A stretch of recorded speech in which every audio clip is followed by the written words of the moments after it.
금일 윤석열 대통령이 서울 용산 대통령실에서 대국민 담화를 진행했다. 이날 담화에서 윤 대통령은 최근 논란이 된 여러 이슈에 대해 사과하며 자신과 정부의 부족함을 인정했다. 특히 자신의 부덕의 소치로 국민에게 불편을 끼친 점에 대해 깊은 유감을 표명했다. 윤 대통령은 이번 담화에서 자신과 정부가 부족한 부분이 있음을 인정하며 국민들께 사과의 뜻을 전했다. 국민 여러분께 죄송하다는 진심 어린 사과의 말씀을 드립니다라며 고개를 숙인 그는 저와 정부의 부족한 부분을 잘 알고 있다. 고쳐야 할 부분들을 고쳐나가겠다고 밝혔다. 그는 이어서 지난 2년 반 동안 민생을 위해 대한민국의 미래를 위해 최선을 다했으나 그 과정에서 국민께 불편을 드리기도 했고 제 주변의 일로 염려를 끼쳐드린 점이 있었다며 자신이 맡은 책임을 강조했다. 그는 특히 자신의 아내인 김건희 여사의 사정 논란에 대해서도 언급했다. 아내가 신중하게 처신해야 한다고 밝히면서 국민께 걱정을 끼친 점은 저의 책임이라며 무거운 어조로 사과했다. 윤 대통령은 최근 불거진 정치 브로커 명태균 씨와의 관계에 대한 해명도 이어갔다. 명 씨와의 통화 녹취가 공개되면서 2022년 60일 재보선에서의 공천 개입 의혹이 제기된 것에 대해 윤 대통령은 공천 개입이라는 것의 정의도 따져봐야 한다면서 자신은 당내 공천에 개입할 권한이 없다고 밝혔다. 저는 바쁜 대선 준비와 정부 인사로 공천에 관여할 시간이 없었다며 당시 공천관리위원장이 정진석 대통령 비서실장이 아니라 윤상현 의원이었다는 점을 강조했다. 또한 창원 제2국가 산단 정보 유출 의혹에 대해 산단 지정은 오픈된 과정으로 진행되었고 비밀리에 처리된 것이 아니다라며 해당 의혹을 전면 부인했다.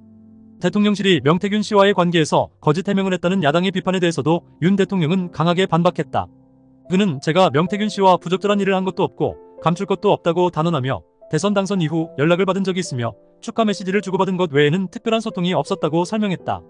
또한 명 씨와의 여론조사와 관련된 의혹에 대해서는 여론조사를 조작할 이유가 없다며 대통령실에서 여론조사를 진행할 때 국민 세금을 사용하지 않는다고 강조했다.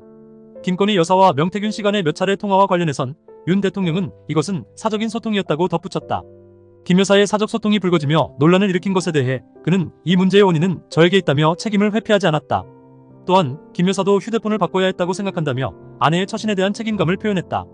윤 대통령은 그간 개인 휴대폰을 통해 많은 사람들과 소통해왔던 것에 대해 리스크도 있지만 장점도 있다며 국민들과의 소통을 강조했다.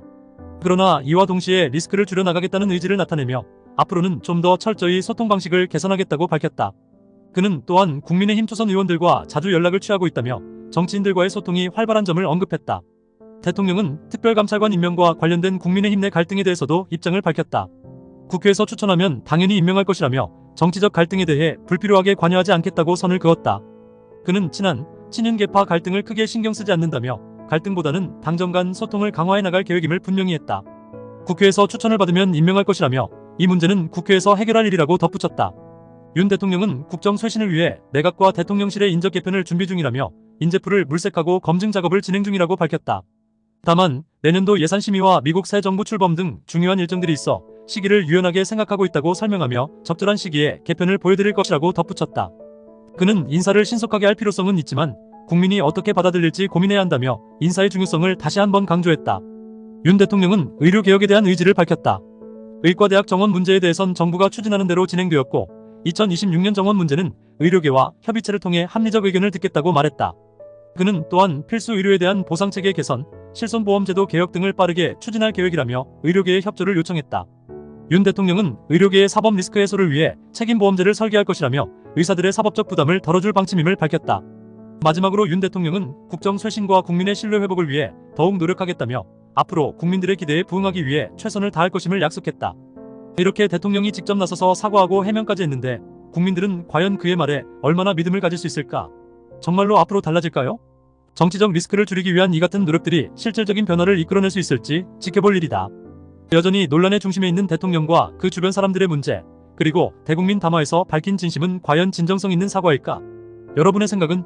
오늘 대국민 담화는 윤석열 대통령이 그동안의 논란과 정치적 난제를 어떻게 풀어갈지를 엿볼 수 있는 중요한 기회였습니다. 그가 진심으로 변화를 추구한다면 국민의 신뢰를 회복하는 길이 열릴까요? 여러분의 생각을 댓글로 남겨주세요.